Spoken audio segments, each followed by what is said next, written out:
and thanks to everyone who has decided to attend this. This is going to be a bit more informal because we don't have any very serious things to discuss. But nevertheless, I think we should make it a point to always update our community and take questions. So, just a few ground rules. Oops, maybe I should put this there. All right, the rules of the meeting. So again, this is the same as last time. Be polite always. We're gonna try to stick to the agenda. We always have time for people to bring up other stuff at the end. So there's no issues with that. Make sure to turn off your mic when you're not talking. And preferably do not interrupt until the questions sections. There will always be a question section after each talking point, and because we are trying to keep this concise and to everyone, so please be concise and to the point. All right. So first of all, before we begin, I just want to kind of give a shout out to some of our corporate Open Collective donators. For those of you who don't know, the Open Collective is a way for people to donate to us on a recurring basis or even on a one-time basis using US dollars, so not Zcoin or Bitcoin or whatever. And this, gives us an alternative source of income besides our block reward, and also besides um, the DCS. So this is kind of important because, many of our costs are denominated in US dollars, and such as server costs, such as Slack costs, or even audit. Almost everything needs to be paid, unfortunately, in US dollars or fiat equivalent. So right now, if you go to opencollective.com Zcoin, you can see that you can become a contributor, and as you can see, all nodes has given us 200 USD, and Hummingbot has given us 100 USD. So Arcadia 10 USD, Minpon 20 USD. So these don't have to be very big amounts, and I guess the idea is that if you like a project, if you want to continue to support us, you can make either a one-time donation or like a recurring donation, which gives you some little perks, like flares or merch, and or yeah, like this sort of stuff. You get even the Saturn Blade Steel mnemonic backup, and like a monthly donated sneak peek. So okay, so we move on and talk more about that later. But I just wanted to give out a shout out to the corporate sponsors that have very generously donated. Okay. So this is the agenda for today. So we'll just kind of be very roughly covering like the development update, what we've been doing with the deterministic Znodes, Lelantus, Mobile, Elysium, and Electron Wallet. Then we'll talk a bit about the funding, and after that, we'll be having a quick discussion on how we plan to phase into privacy on by default, and probably we need to talk about how phase 3 is going to be carried out later. At the end, we'll be talking about Hummingbot, about our PR company, and very interesting idea for the launch of Lelantus. We'll talk more about it later. But before we begin, does anyone have any items they wish to add to the agenda? You can unmute yourself or type in the general chat if you have any items you wish to put in the agenda. I'll wait for a while.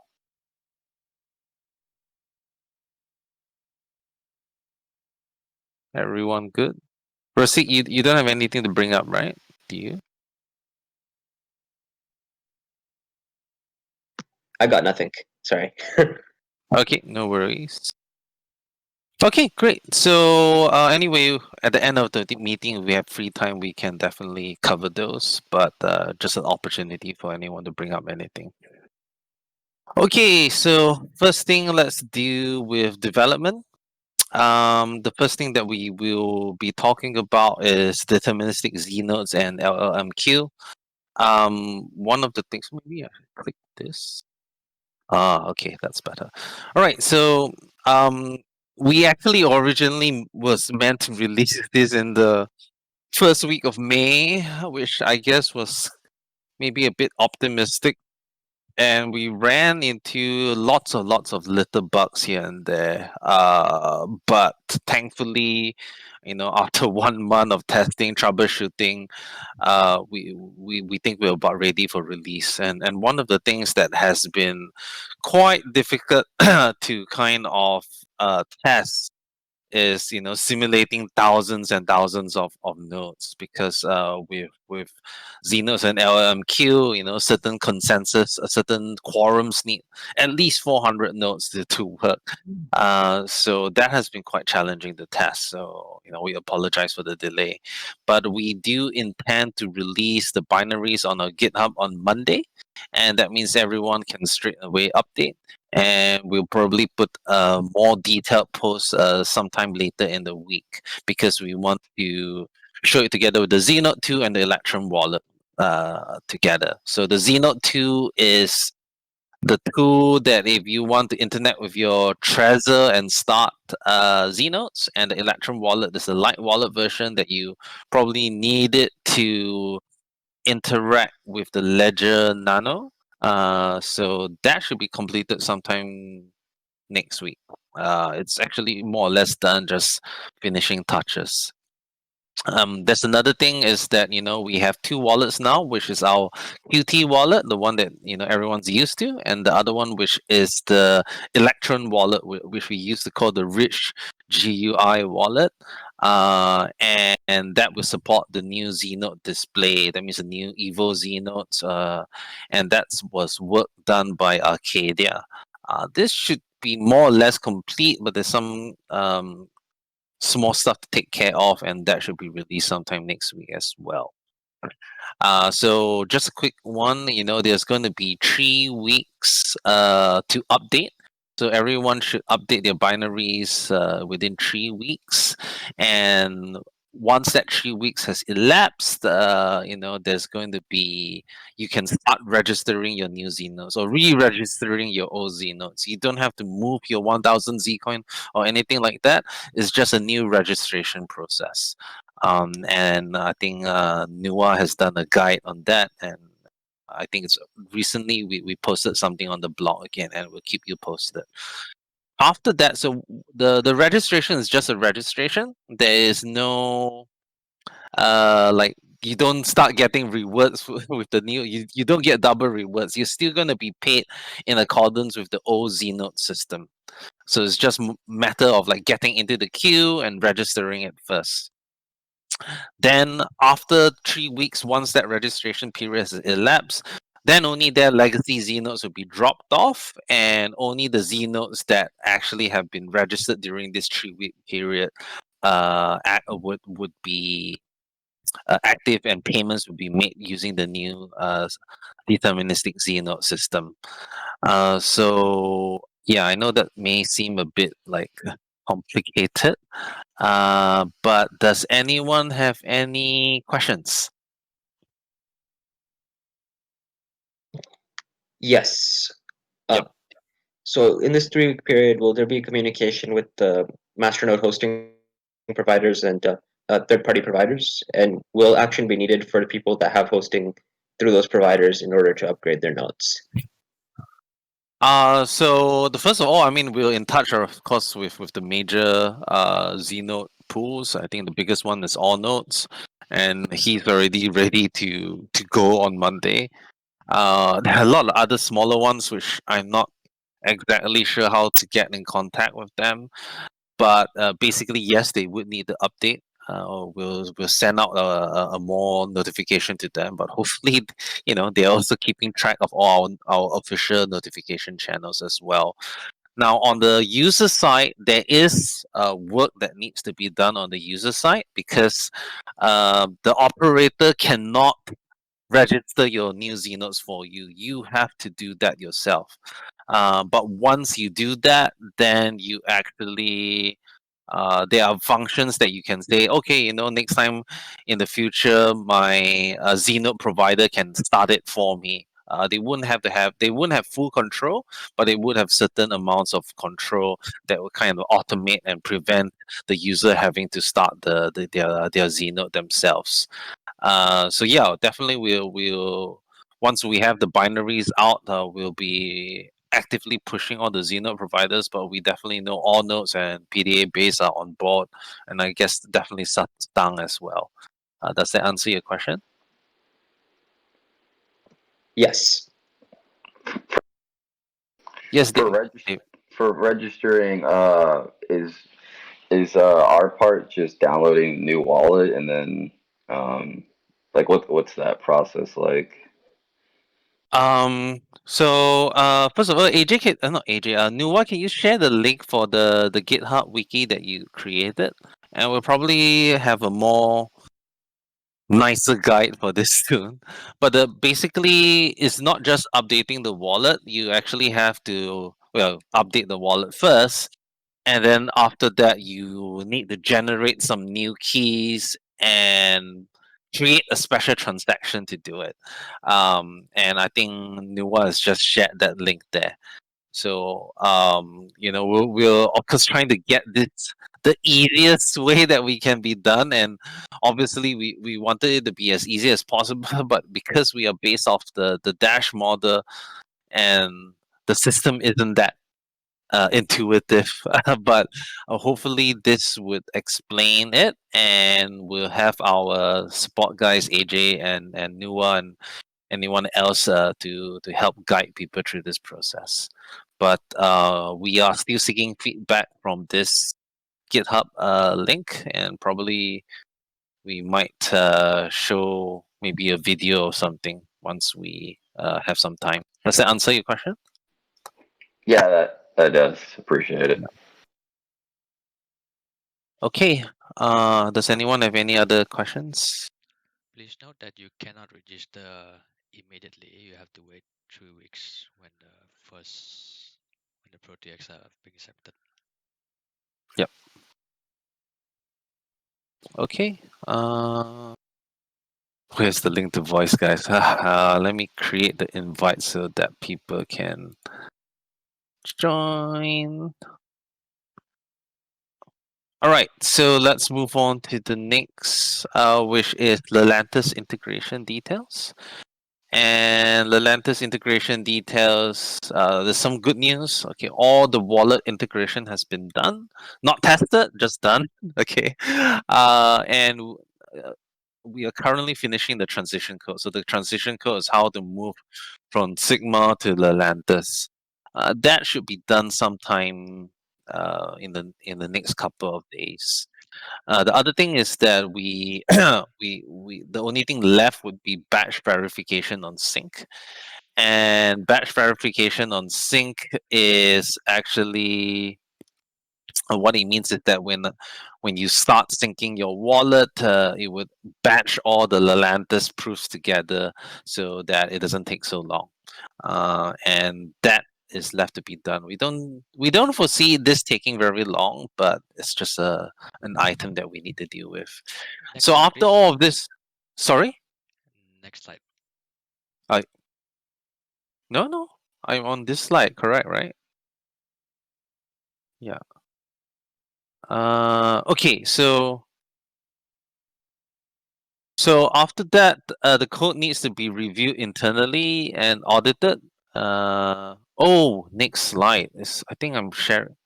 Am I sharing the right Still showing screen? deterministic for me. Oh, I see. Okay, hang on. Here we Yeah, go. it's working. Right, because I actually maximized it and then it opened a new. It opened a new screen. Yeah. Okay, let me just maximize that. Sorry about that. Tuk, tuk, tuk. Oh no. Fit. Okay. All right. Centralized Zcoin. Okay. All right. Yep. So does we need to still review and internally, because all this code was done without our lead developer going through it. So there still might be some major refactoring changes, but the good thing is that all the groundwork is there. And there are certain things that we have decided on to kind of slowly to protect ourselves, and also at the same time to prevent anonymity from being broken. So one of the things is that technically in Lelantus we can burn any amount as long as it's not infinity or negative value or zero value. So that means if I want to burn 2 million coins, technically you can do that in one single transaction. But the problem with that is that it really stands out. And when you do spend it, like for example, if you're the only one that has burnt 2 million coins and you suddenly clean 1 million coins, it's pretty obvious where that came from, because no one's going to be burning those huge amounts. So the way we kind of got around that is by limiting that mint to be a value no greater than 1001. And people might say, why did we choose 1001? Because, well, 1000 is first of all the amount that you need for a Znode, and secondly, you need something for fees. So that's why we added the one. Okay. Um, right now, for safety purposes, we will be limiting the amount of new like redemptions to 1,100 Zcoin a block.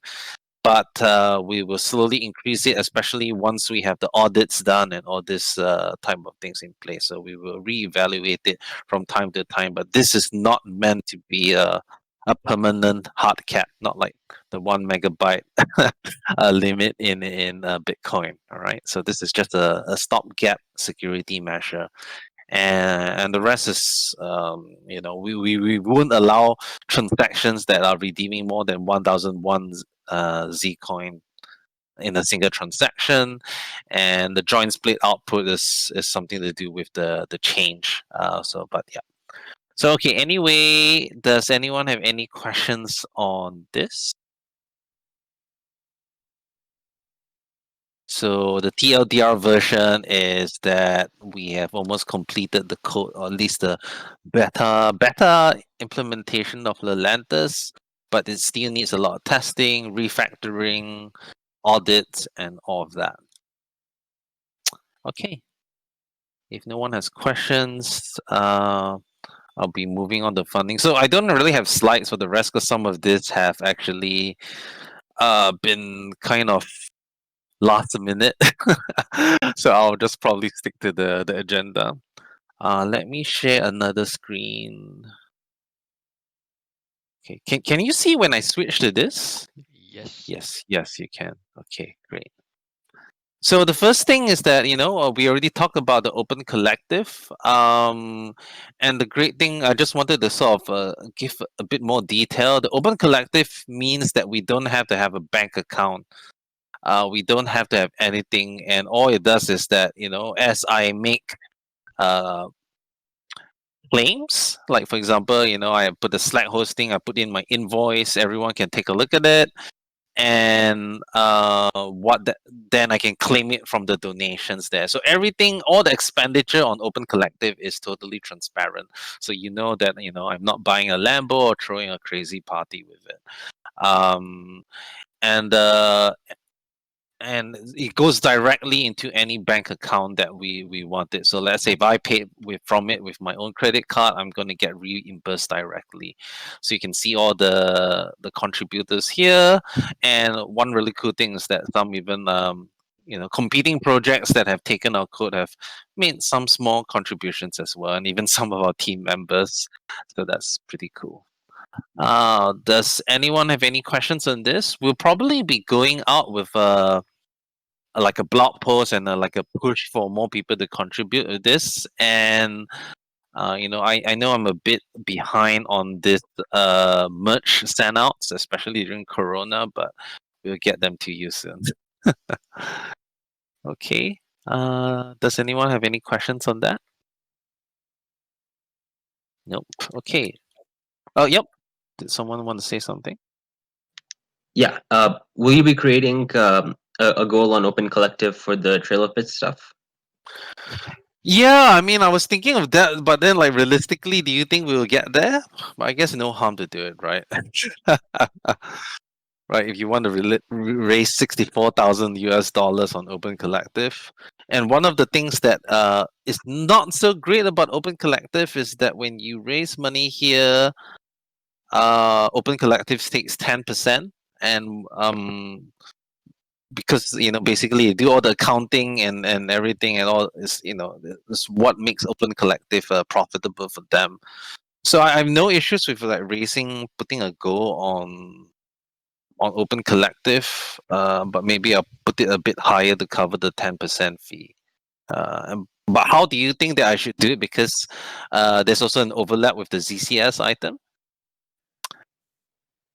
It would make sense to just have it as like, hey, 64K plus whatever 10% is in there Mhm. as kind of a way for people to donate, and at the end of the donation period, we can add up what came in from the ZCS and what came in from Open Yeah, Collective, okay. That makes because it's sense. easier for people to pay with card, right? Yeah, that's true. Okay, that's a great idea. So right, yeah, now we're talking about the ZCS items. This is, I don't know, for those of you who have never seen this, this is a way for people to raise ideas, to get funding, to in Zcoin, and people to say, okay, is this something that we want to donate to?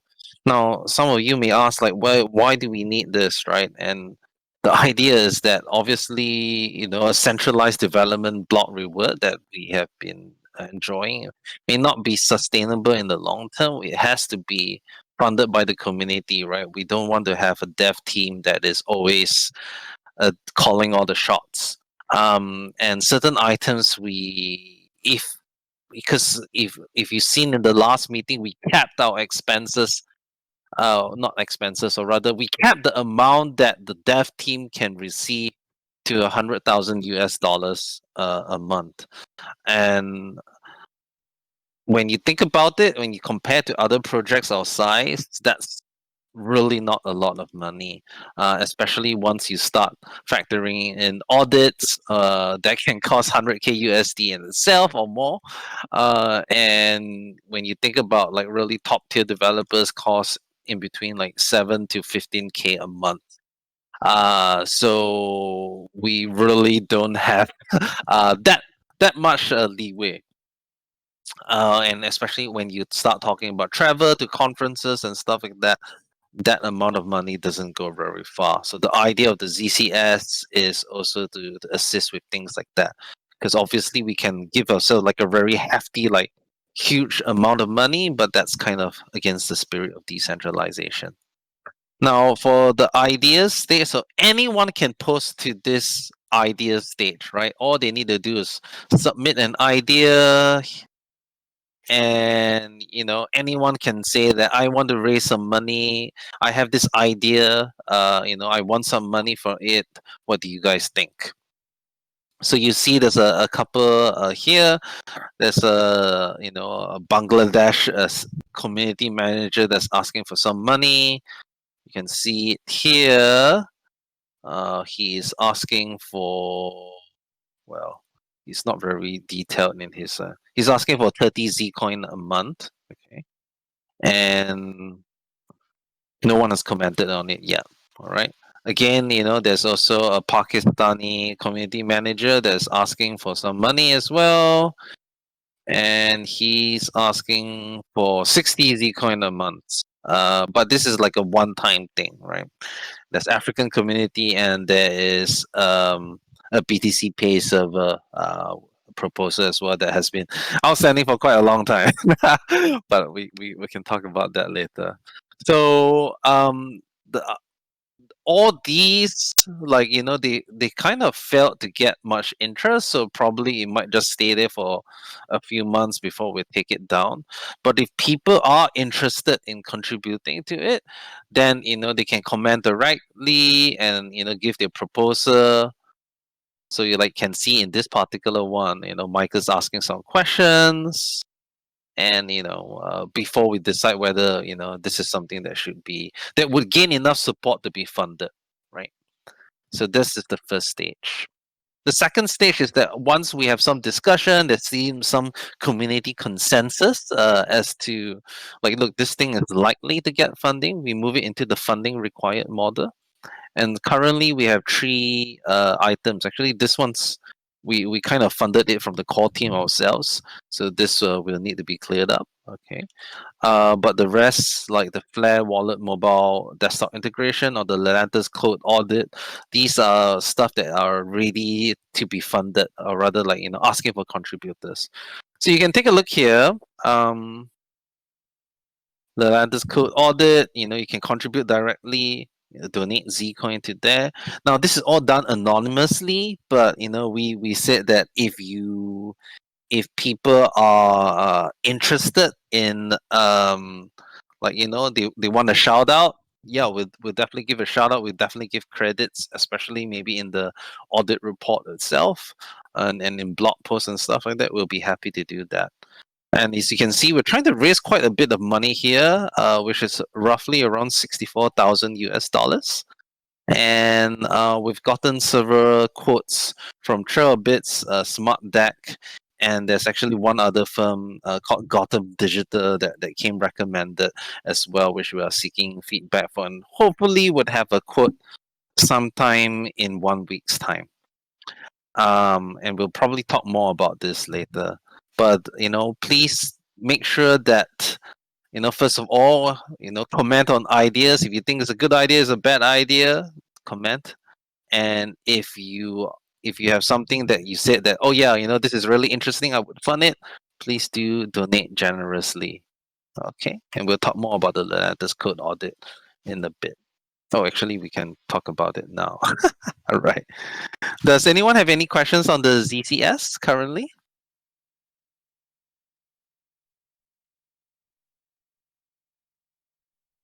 Wow, everyone's very quiet. Okay. No questions on the ZCS funding. We are going to talk about possibly the biggest funding that we've ever asked for from our community, which is the Lelantus code audit. Now, I think it's better that I open up the GitHub link for that. And if you don't want to look at it from my screen, I'll be linking it in the Discord. Okay.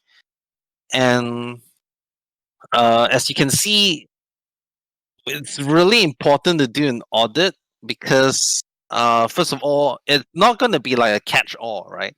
No one will guarantee this, that even if you audit, there will be no flaws. But it generally, it's definitely better than not having one. And especially when you're dealing with people like Trailbits, they are auditing Zoom right now, right? So these people really know their shit. Now there are several options. And in this particular post, we talk about the scope of the audit. And as you can see, these audits are not cheap. A Trailbits actually recommended a $96,000 audit, and that is actually 6 engineer weeks, with each engineer week costing about 16K, if I do my math correctly. No, we did say that, look, can we actually do a reduced scope audit? And they said yes, that actually would still be good at maybe 4 engineer weeks. And they are basically 3 things that we need to audit in Lelantus. And I also wanted to get like feedback from everyone here. The first thing that we need to audit is the Lelantus paper itself, right? Because it's a cryptographic paper. I mean, yes, other people have read it, like other top cryptographers, Monero people have read it, Beam people have read it, and even like some of the Zcash guys have read it. But it's just like, read it, it makes sense to me, It is not to the level of like, I'm going to try and really, really try and find flaws in it.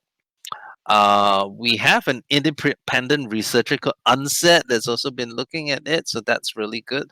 But the basic idea is that it's quite different than just reading it and like, oh yeah, that makes sense, versus like really rigorously testing it, or like looking into it. So whether Lelantus is correct is really, really important.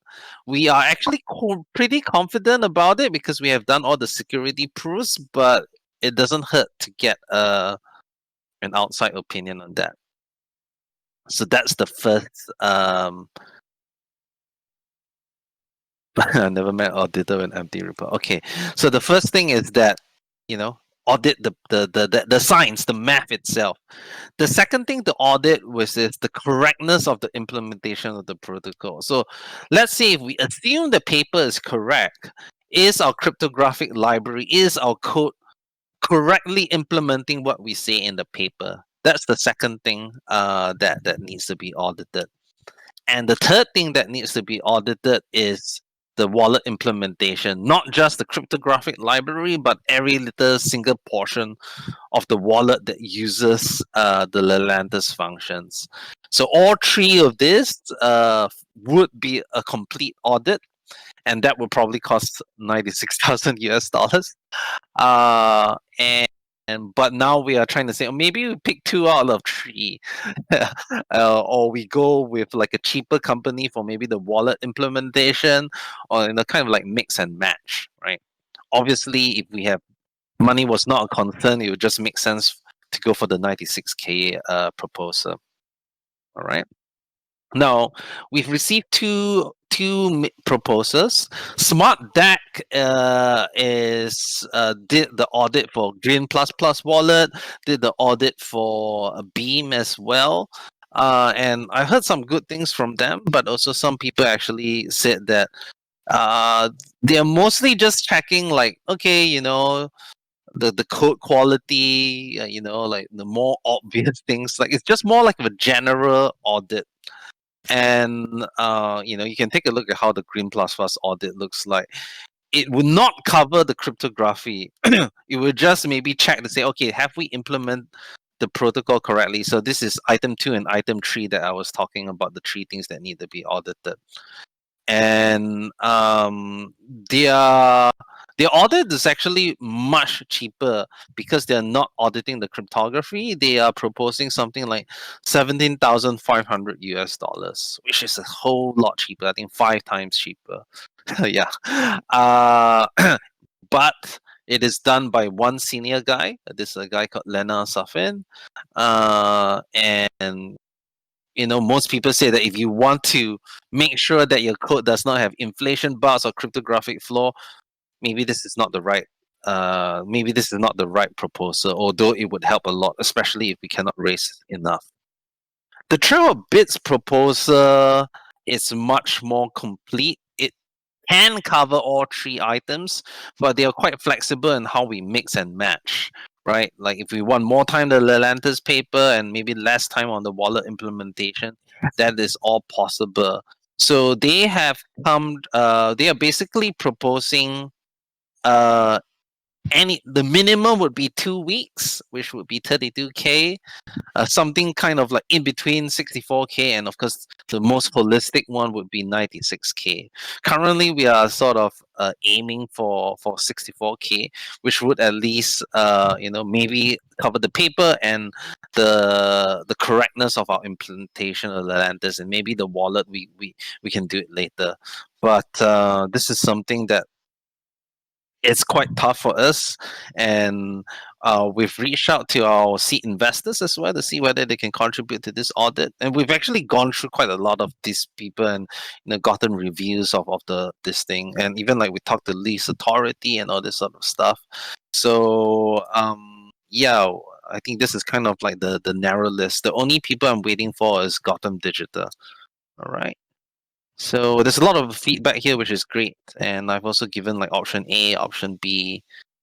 So if you want to read more, come to this link. But does anyone have any questions so far? With the smart DAC audit, would it be primarily like a static code analysis? Yeah, it looks like it. I mean, that's what I heard. They said they will do more, but I think it's not going to be as detailed. Like if you take a look at the Green Plus Plus audit, so David Burkett for Green Plus Plus said that he was quite happy with the audit, but then he said that, well, it's just the wallet, right? And rather than I mean, I know what you say. It's not just an automated tool. They say they're going to do it manually as well, and like, but then the other feedback I got was that they kind of just like follow a checklist and say, "Is this done? Is this done? Is this done? Is this done?" I don't know how true is that, but they came recommended by Beam and Green Plus Plus, so I think that's all I can say about that. I guess if you're like really really tight strapped for money, the Smart DAC one is even something that we can afford on the from the core team ourselves, but it would not be the most ideal choice. Yeah. Leronira is typing something.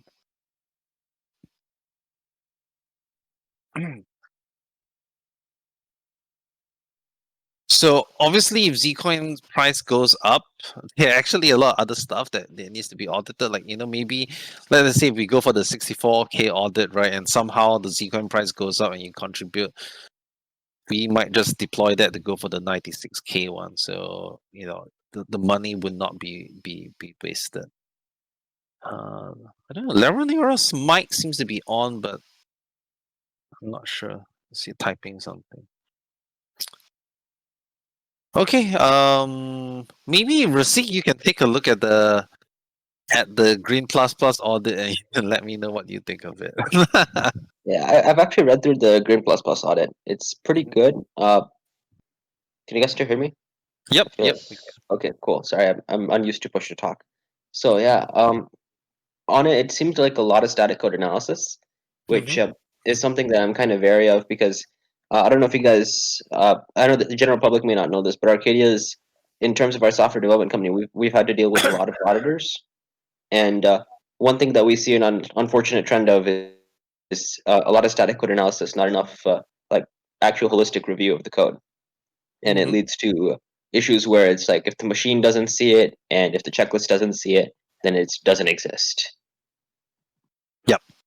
So maybe you want to describe what static code analysis for the rest of the people here. Rasik. Hello. Sorry, I don't know why that went on mute. So there's two Yeah. types of static code analysis. One is software driven, and the other is by hand.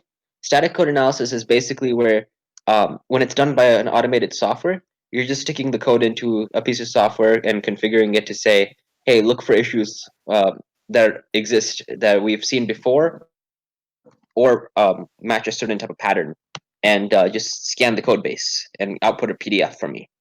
And some of the bigger auditing firms, they actually have it so that it will automatically format it into like the format of a report and pre-write some of the text for it.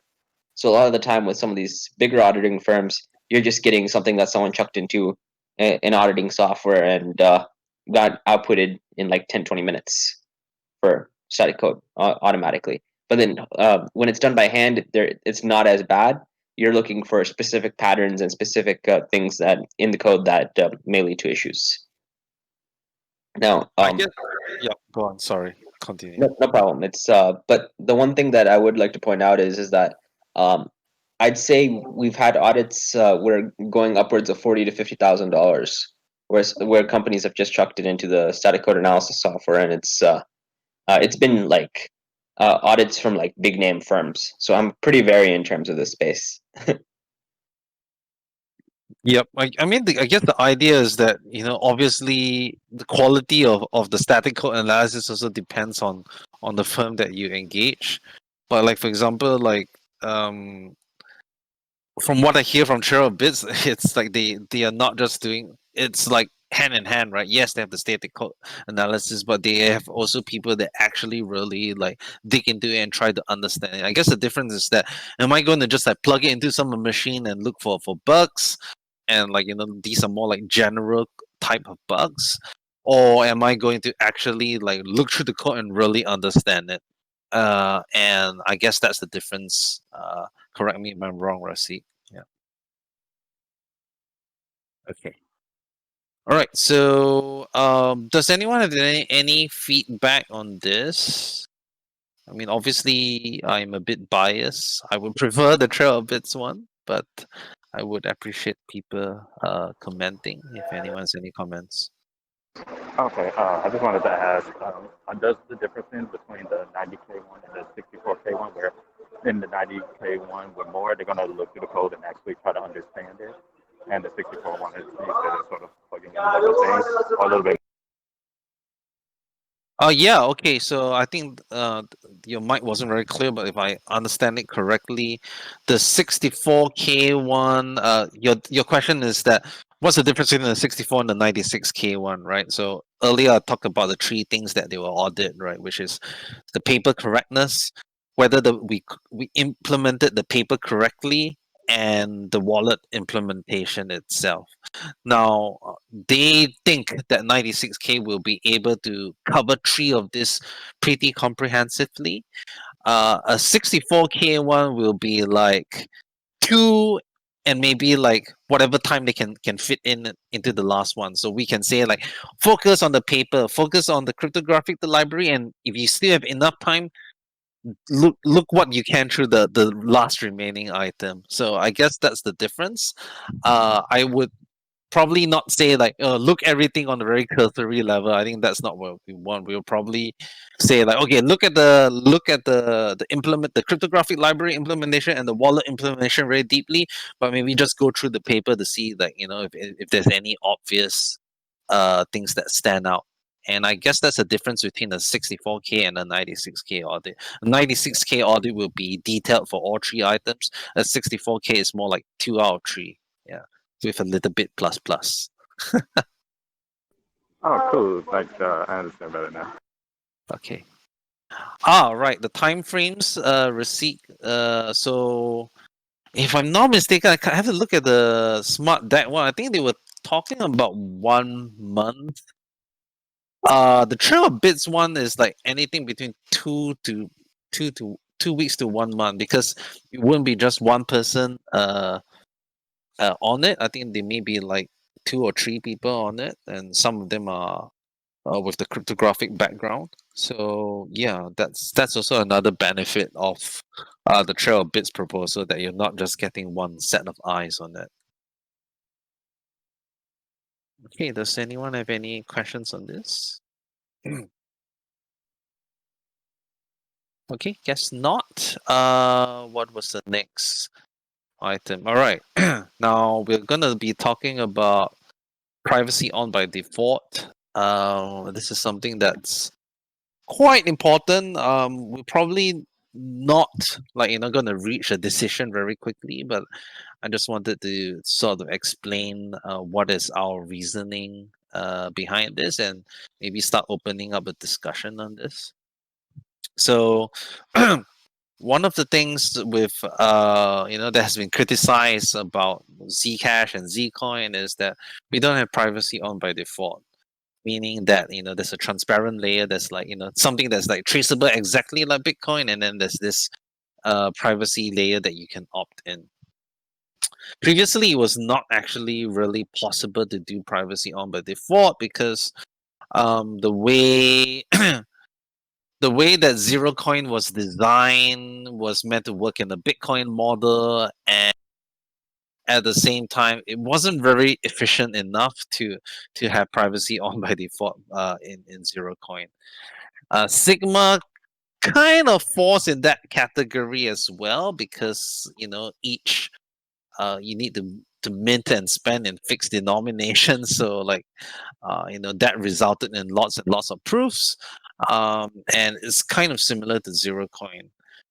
Now with Lelantus, that kind of we solve many of the scalability issues of Sigma and zero coin, and we can start looking into something with privacy on by default. Now just to kind of explain what's phase 1, phase 2, phase 3. With phase 1, we'll be kind of implementing vanilla Lelantus. So what vanilla Lelantus is basically you can burn any arbitrary amount, and then you can redeem any arbitrary amount. So for example, if I burn like 856.5 coins, I can then redeem brand new coins of 0.56 coins, and I'm not revealing which amount I'm taking from. This differs from like zero coin or Sigma, where I burn 10, I have to redeem 10, and then I have to reburn the change, which is very, very inefficient. So Lelantus does away with all of these things. So this is phase one of Lelantus, which is already a very, very huge improvement over Sigma.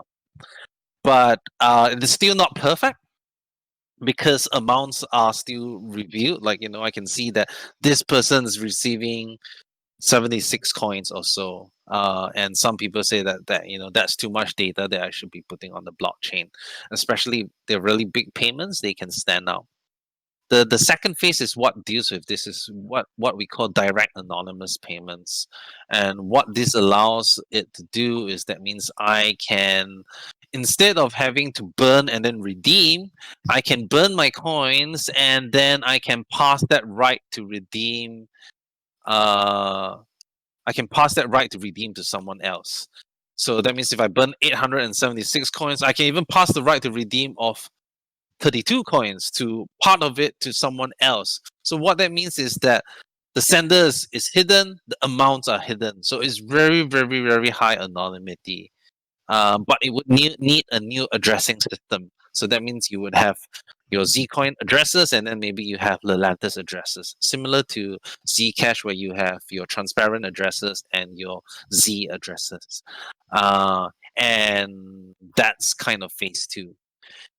Phase three is more of like, should we phase out completely transparent transactions, or should we implement some sort of base layer protections on the transparent layer to hide certain things by default? So let me just discuss what we've kind of decided on first.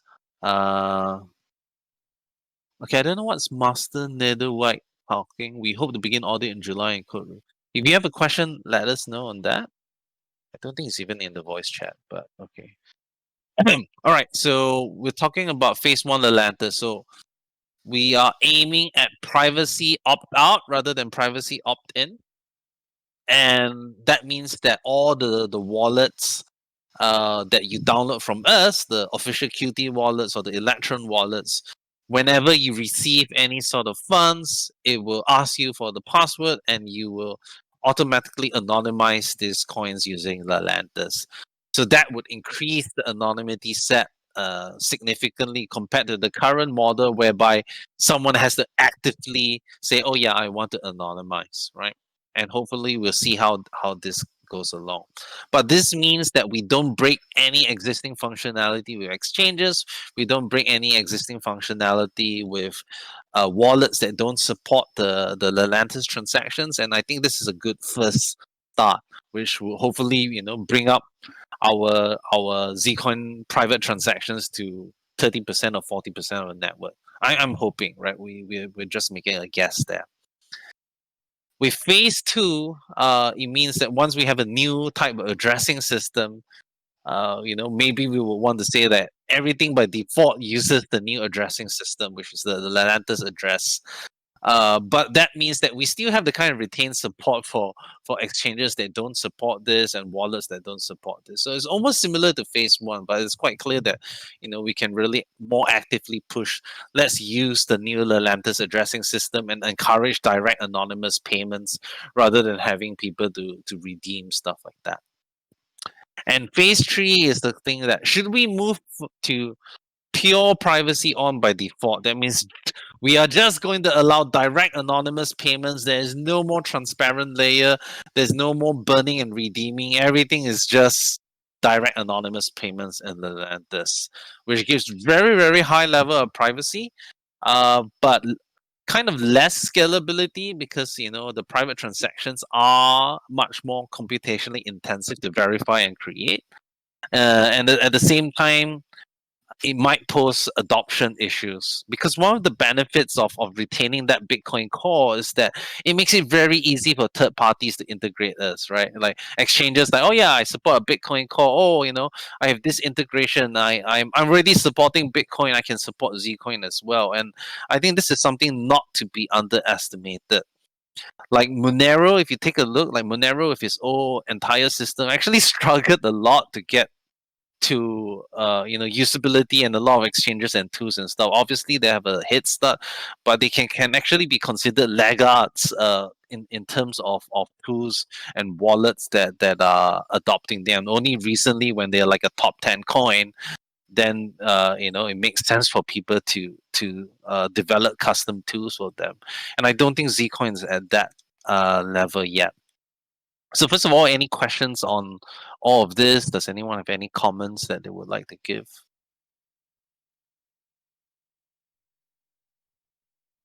Okay, I guess no questions. And I guess the phase 3, I was talking to Aaron, and I was, we were trying to discuss, okay, what is the way forward for this, right?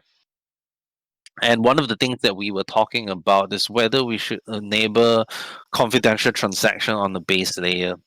And what that means is, that means on the base layer, that means like, the so-called transparent layer, all amounts would be hidden. That means like, you wouldn't see how much money is being transferred, but then you will still say like, okay, A is being transferred to B, B is transferred to C, but you just don't know the amounts.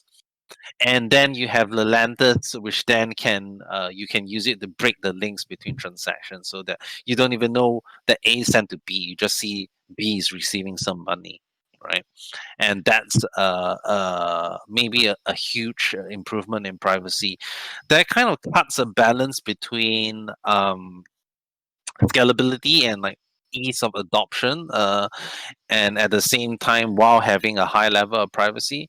My only kind of concern with that is that it seems like it's kind of merging, like it makes it quite complicated for the user, right? They may think that, oh yeah, I'm protected just by using the transparent layer, and then you have this additional privacy opt-in, or this additional thing that can break the transaction links, and that's just, it's not simple. There's still two layers if and that's my kind of like gripe with that. And once you start going down that path, then you're like, well, we're kind of resembling like Beam or something like that. And I'm not really a big fan of like merging many different types of privacy systems together, because it's just more attack surface and more potentials to go wrong.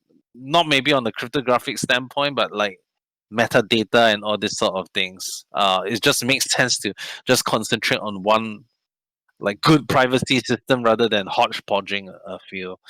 Um, the other thing that so this is kind of like where we are at the moment. We don't have a decision yet where to go in phase 3. It's still going to be a while yet, because Lelantus is going to be finished this year. Direct anonymous payments is sometime next year. So we're not that close to phase 3, but it's just something that we need to consider, and we need to start redirecting our research to move towards this. So yeah, does anyone have any questions they wish to bring up?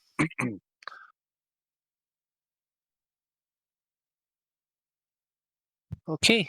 Guess. I guess that's what it is. But yeah, I wanted to ask, yeah, like you mentioned earlier, that the Lelantus being more computationally intensive, so therefore to just slow down the protocol a little bit.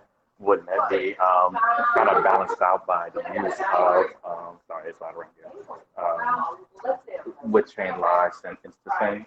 It still makes it conducive for usability, so the average person wouldn't even know everything under the hood. And then, could you type that? It's really hard to hear. Yeah. Okay, with chain locks and system make it a better for adoption and usability. Okay. Oh, well, that was really quick. You were typing it and chatting at the same time. Okay, so chain locks and instant send does not have any change in Lelantus, right? Because chain lock secures the network against 51% attack. Instant send makes it like confirmations within a few seconds. But the amount, this is assuming that you still need, when a Lelantus transaction comes in, the node still has to verify the zero knowledge proof to say this proof makes sense. Or even when I'm generating and sending a Lelantus transaction. So like currently with the current technology is that Lelantus takes about like 1 or 2 seconds to generate a proof. And that doesn't sound like a long time, right? Like even if I'm generating a few proofs at once, 4, 5, 6 seconds or so, and people can wait that long. But let's say if I'm an exchange and I need to send out like 100 transactions, right? It's like 100 times 2 or 100 times 3. It starts taking a few minutes to do it, and that's a problem, right? So yeah, what does the opt-out process look like? So okay, so Laranera asked like, what does the privacy opt-out look like? What that means is that all our wallets will by default, push you to anonymize all your transactions and all your funds and everything.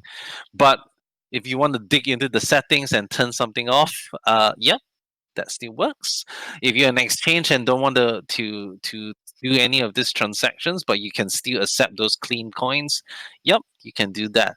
So it's like it's more of like a user behavior thing that we are turning it on by default, and you can then choose to use transparent transactions versus now, which is the other way, which is you use the transparent transactions, but you can opt to use privacy. Does that make sense?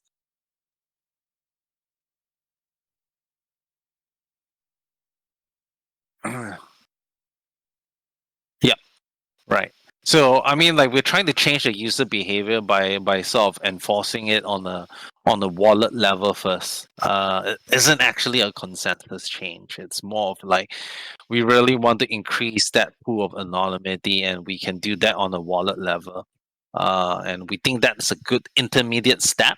That kind of balances, being able to use the Bitcoin core and also having the much larger anonymity sets. And hopefully, as we grow bigger, as our market cap grows, there'll be more momentum to actually switch to support privacy transactions. But we'll see.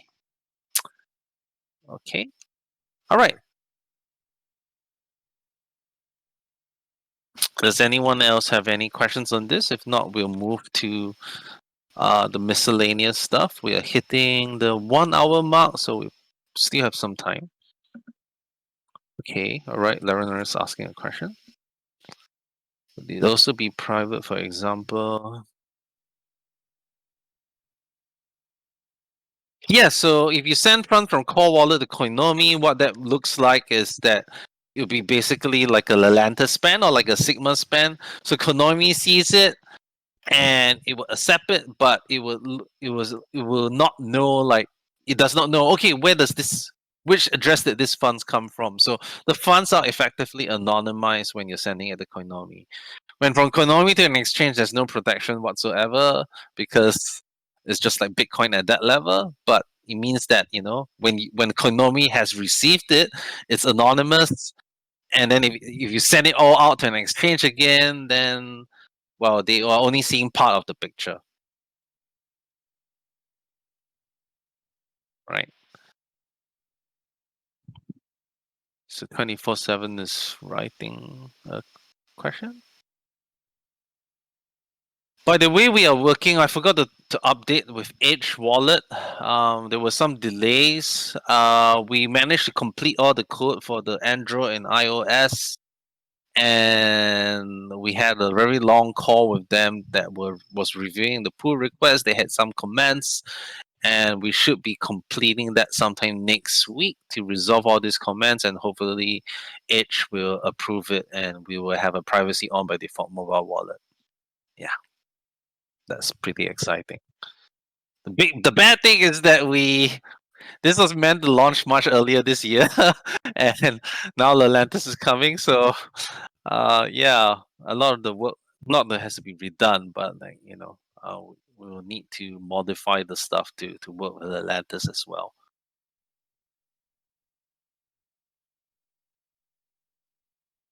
Okay, briefly on the various affects the supply. Can you briefly explain how the various phases affect the supply audibility? I think the first two phases has no changes to what we have currently. Lelantus doesn't really change that much of that. I think it's with supply audibility is a bit tough to explain, right? I mean, I know early in Zcoin's thing we were like really harping upon it, but the more that we think about it, the more nuanced it becomes, right? Because um in zero coin in Sigma you burn 10 you redeem 10, so if you burn 10 and suddenly someone redeems like 20, you know something is wrong, right? Similarly with Lelantus, that can actually happen because although you don't have to burn and redeem in certain portions, you can see how much is entering the pool and how much is exiting the pool, right? So I burn like 100 coins. If there's only 100 coins in the pool, 200 coins can come out.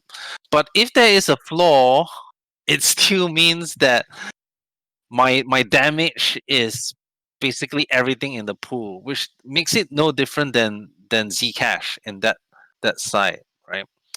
And in the sense that like if I burn 200 coins and suddenly someone spends 300 coins, obviously something has gone wrong. But what happens if there is like 1 million coins inside the pool, right? And someone's like faking like 100 coins each time. How are you going to notice that? That's going to be really, really hard, and it's made more complicated with Lelantus because unlike in Zero Coin and Sigma where you have fixed denominations, like the 1 is one basket, the 10s are in one basket, the 100s in one basket. Now Lelantus is like everyone's in one basket, which is great for privacy, but less good for supply auditability. And this is kind of why we are really, really really want that audit because it's one of the things. But in phase 3, if we completely do away, phase 2 also kind of erodes it a bit because it means that I can hold funds in a totally anonymous way, right? And if there's a flaw, I can have like an anonymous balance that no one else can see. And if other people accept it, I can use those fake coins. And phase 3 obviously would mean like full anonymity, means you're creating unchecked supply. There's even exchanges, everyone is hidden. That would be the worst. But yeah, that's kind of my explanation on that. If you want full supply auditability, it's gonna be pretty hard because oh shit, my screensaver came out. The protections. If you want to have supply auditability, you need to review amounts. But if you review amounts, then you don't really have very good privacy. So it's a bit of a catch-22 there. So I think all that we can do is to implement it in a phase-like system so that if we do get caught out with something, it's we have chances to address it, and that's why we've been taking like a phase approach to it. And similarly, 24/7 asks, instead of real-time auditability, would it be possible to do periodic supply audit? I mean, everyone can do this turnstile system. Even Monero can do it if they wish to. But there've been certain. It's kind of only possible to do this if you don't have that many people, right? And those people are very, very up to date, right? Like they know what's happening in Zcoin all the time when and it means what the turnstile audit means is that I'm clearing out this entire pool. I'm allowing, if people want to move to the new like privacy thing, you need to review the amounts first before going back in. That's actually what Zcash does, but it is horribly centralized. Because first of all, who determines when these audits happen? Okay, first of all, it's the Zcash, right?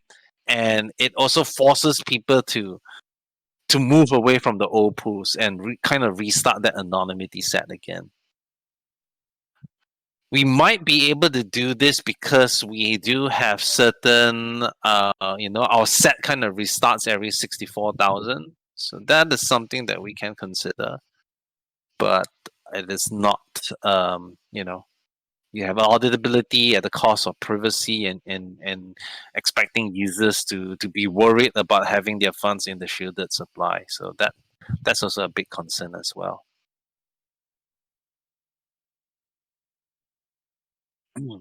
But let's get Lelantus out first. But it's a good question, and yeah.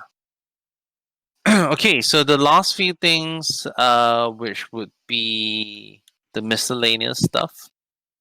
So, when the budget was really bad, we considered stopping Hummingbot. So Hummingbot was a liquidity mining campaign, and it's kind of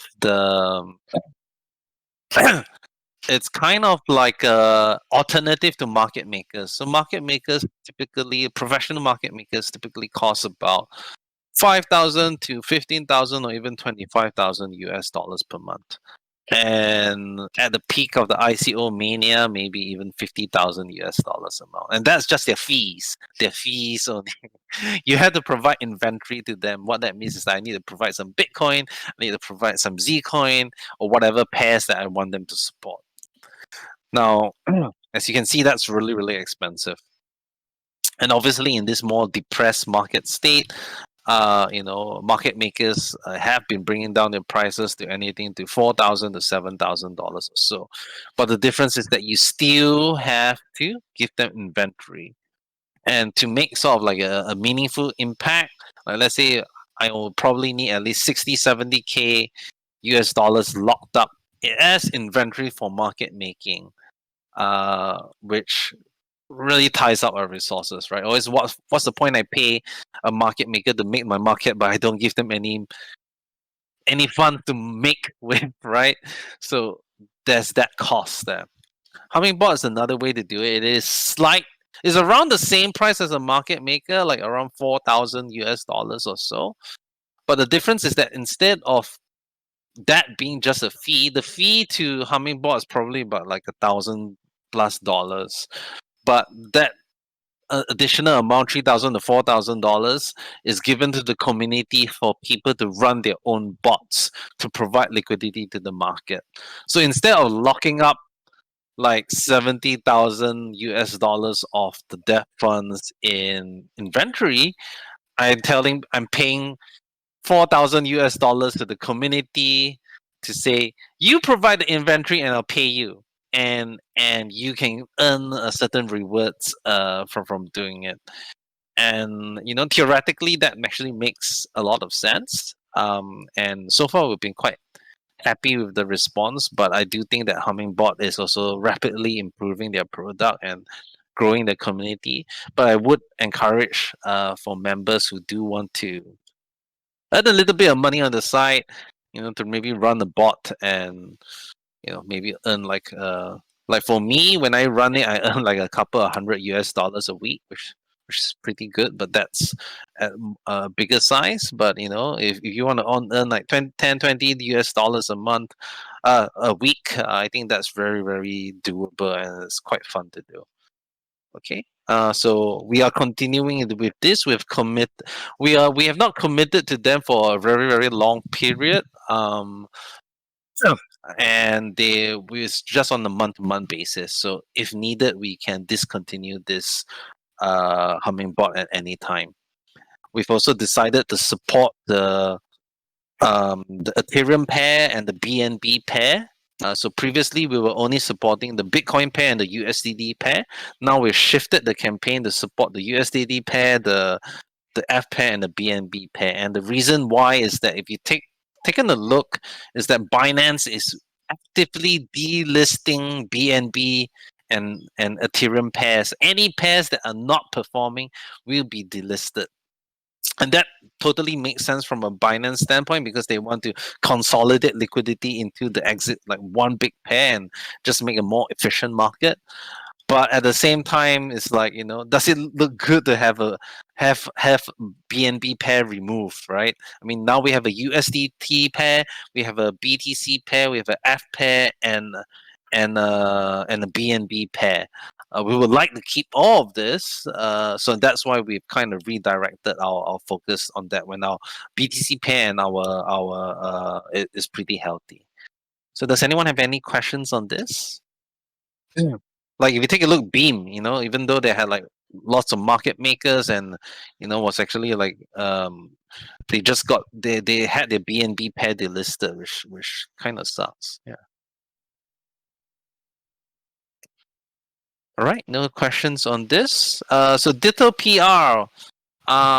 We were talking previously when the budget was really tight. They were well, first of all, they're actually charging us a lot less than what they charge at other clients because we've worked with them a long time, and they kind of like us. So we're getting like almost like a friend's rate. And I know when the first 3 months trial like kind of completed, I was like saying like I may not be able to afford you guys, and especially we want to focus more on the development. And they came back with a very, very attractive deal with even a greater discount, provided that we take up a 6-month package with them, and we have agreed to that. So I think it's worth it what they're doing. They're really putting us out there, and I think it's although like development is great. I think also at the same time we need some sort of PR and marketing, and there's many mentions of Zcoin in the media, and now it's kind of like building that brand, right? Like, hey, this is a subject matter expert. These are leading people. So like places like CoinDesk, Cointelegraph, or even mainstream media, they're much more likely to interview you because they say, oh yeah, this guy has credibility. So this is something that's more of a long-term game. And does anyone have any questions on that? Okay, and the last thing which is quite fun is we have been kind of brainstorming on how can we generate hype for Lelantus, right? Because we really think that Lelantus is a really good privacy protocol that's likely to, once we fully deployed it, we would say would probably even challenge Monero, right? And what we were thinking is that we need to generate something rather than just talking about the technology, because most people don't care about that. And one of the things that really kind of attracted people to Zcash was that whole ceremony of trusted setup where 6 people went into the desert and like destroyed their computers and stuff like that. And even with their second ceremony where they took radioactive waste from Chernobyl and like took the randomness and all that sort of stuff. And honestly, all of that is kind of bullshit. It's what we call security theater. It doesn't really improve your security. It's just made to look like you've done a lot of cool stuff to get security, where you would probably have gotten better results from just randomly bashing your hand on the keyboard. But the thing is that because it's interesting, it generates hype, it generates coverage. Now, Lelantus doesn't require a trusted setup ceremony, but I think this is a very good opportunity to show that what is no trusted setup. And we want to kind of couch it in the sense of like, hey, all these people having their trusted setup ceremonies and making a big hullabaloo about it. We feel kind of left out because we don't need to do a ceremony, so we're gonna do an unceremony, whereby community members submit videos of them doing security theater, right? Like one of the the ideas that I was talking about is like frying rice and videoing that and taking that as a source of randomness, or like cool stuff like that. That's kind of like tongue in cheek, a bit of a jab at trusted setup ceremonies, but more of like we're having fun. This is hilarious and kind of highlights what security tier there is, and kind of highlights that Lelantus doesn't need trusted setup. And this was something that, I would like the community to get feedback on. Is this too antagonistic? Is this a stupid idea? We think it's fun, but we would like to hear the community's viewpoint on this. Yes. Yeah, as Receipt said, we don't go to nuclear waste sites for randoms. We go because we want to. I mean, I think this is a great opportunity, but I may need some help on brainstorming what to ask the community to do. Does anyone have questions or ideas? Hiccups. Let's crowdsource the ideas after the call and in the Telegram groups and Discord in terms of like some sort of like form or something. Sure. So Jack 247. Yeah, that sounds like a fun campaign. We'll throw in some some bounties on it, but we don't want to make it too money oriented, but helps a bit to have some money upfront.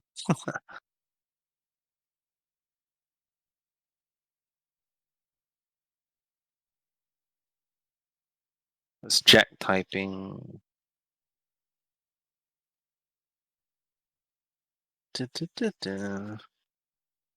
Oh yes, any updates for the PAL algorithm change since Christy was talking about prop PAL? I don't know. Christy was supposed to come out with it, and I've been waiting for so long, and I mean, we could do it ourselves. But right now it's like, do we want to Lelantus or do we want the PAL update, right? And I kind of want Lelantus more. But I think Receipt has some updates on that front. Yeah, so we have this is kind of unrelated to the stuff Christy's doing, but just as a fun side project for our interns at Arcadia, we're having them work on a comparison and pros and cons document, or kind of like a research paper on MTP versus ProgPW. It's going pretty well. Yeah, so I think I would like to wait for that document, see how it's like, have the community discuss more, because I know ProgPower is very divisive, and some, especially even DJM, our own MTP developer, is quite against it, but I think that's less on the technical thing, but more of like he's saying that there's some ulterior motive behind it. I personally would like the prop power change, but it's just like what should we focus our development on at the moment? Like, should we give up 1 month of time or 2 months of time to implement this right? Because ideally we don't have the exact same prop power as everyone else, and then we need to make sure all the pools are on board and stuff like that. I actually still want to do it, but I feel that our priority should be Lelantus right now, and once phase 1 at least is deployed, then to start looking at, okay, should we do prop power or not? But it's good to have the discussion now, obviously. What's your thoughts on that, Jack?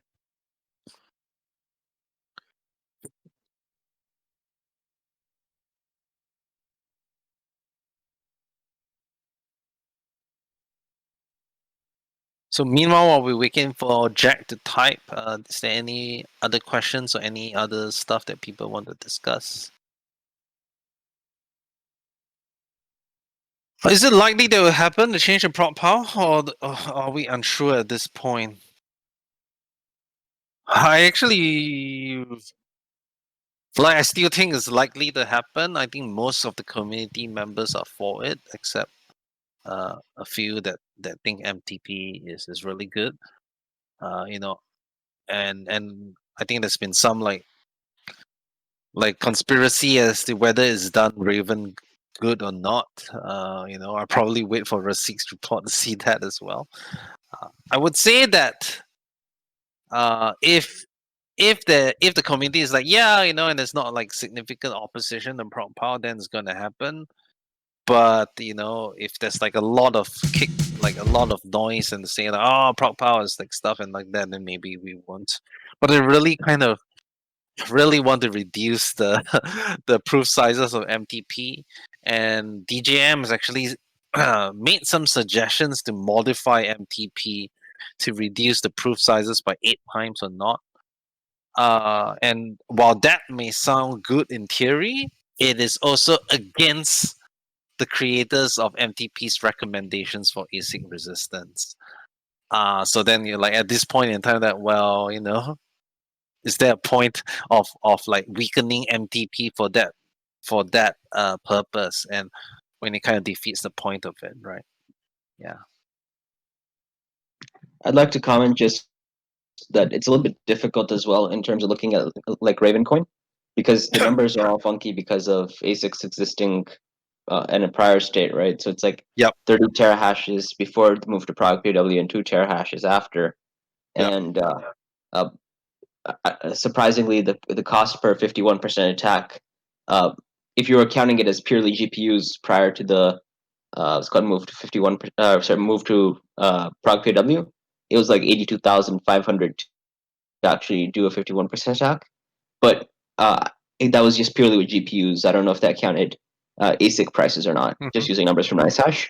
But looking at it from prog PW afterwards, the 51% cost went down significantly. It was in the $20,000 to $30,000 range. But that may just be because ASICs are off of the network now. Yeah, that actually means is that before that it would have been, you wouldn't have been, basically you might have been getting the same amount of like actual actors and units in play, but because the numbers of the 51% attack were inflated because of the existence of ASICs on the network and on Raven. Yeah. Would reducing the proof size of MTP also reduce ASIC resistance? I think this is kind of a bit out of my pay scale. Because like even the MTP authors kind of made certain big assumptions that may not have panned out, right? And it's people like Christie that both have like some cryptographic background and hardware knowledge and ASIC creation capabilities that really know how this would stand out, or someone like Bob Rao or something like that, right? And of course, according to Christie, she's saying that it's relatively trivial to make an ASIC for MTP. I spoke to another guy called David Vorick from SIA, who also has an ASIC company called Oblix, and he was saying that yes, he definitely can build an ASIC for it, but it will be probably costing a few $1 million, much more than a regular ASIC for a non-memory intensive algorithm. But of course, it doesn't really make sense at the current market cap. So the problems with MTP may not be actually like this parameters that the cryptographers in MTP were worried about, and maybe it's something just much more obvious. So I think the idea is that MTP is ASIC resistant purely because it would cost a lot to make an ASIC for, and with our current market cap, it doesn't make sense. But if we are like a top 20, top 30 coin, maybe that doesn't really hold anymore, and reducing the proof size, which would make it even easier to do that.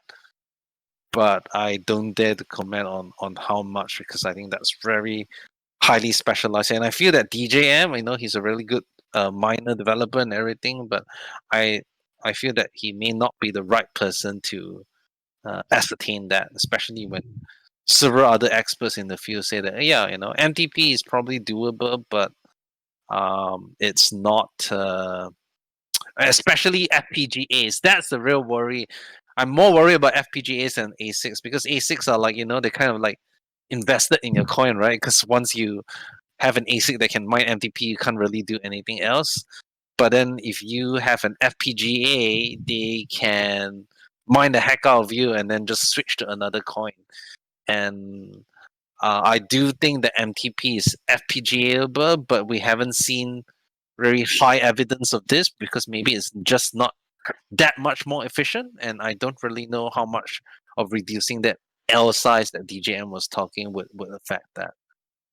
But yeah, if we want to go and assess this, we need to spend more money on research again, like maybe another 20,000-30,000 US dollars on academic research, change it and stuff like that. And we really kind of made that mistake with MTP, where we spent way too long on it and so much money to get something that I feel that didn't live up to its hype.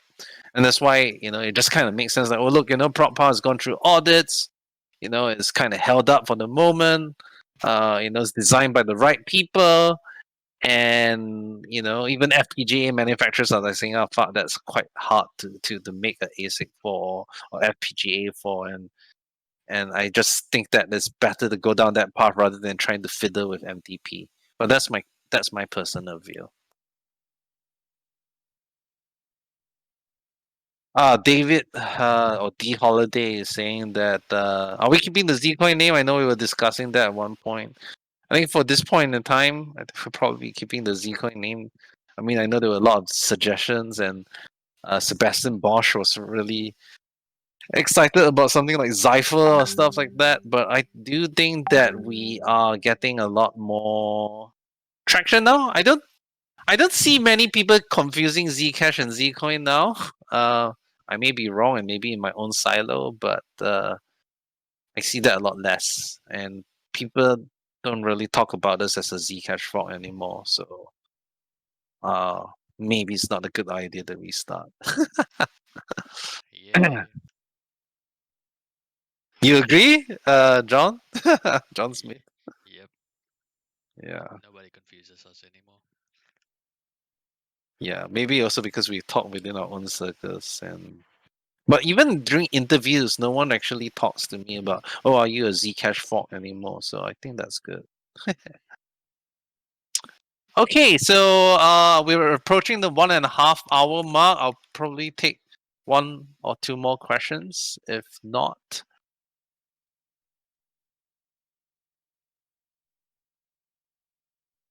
hopefully, first of all, thank you so much for everyone who took the time to listen to this and give feedback and ask questions. Even if attendance is less than ideal, we will continue to do this just because we want to continue having that avenue for people to voice out their concerns or get updates to us, and I think that's part of transparency. And but hopefully, next time more discussions, more thoughts, and maybe I can help that by putting the agenda in advance, which I will endeavor to do. Right. So if there are no questions, thank you everyone for coming, and have a good rest of the Saturday, everybody. Talk soon, Bye, guys. everyone.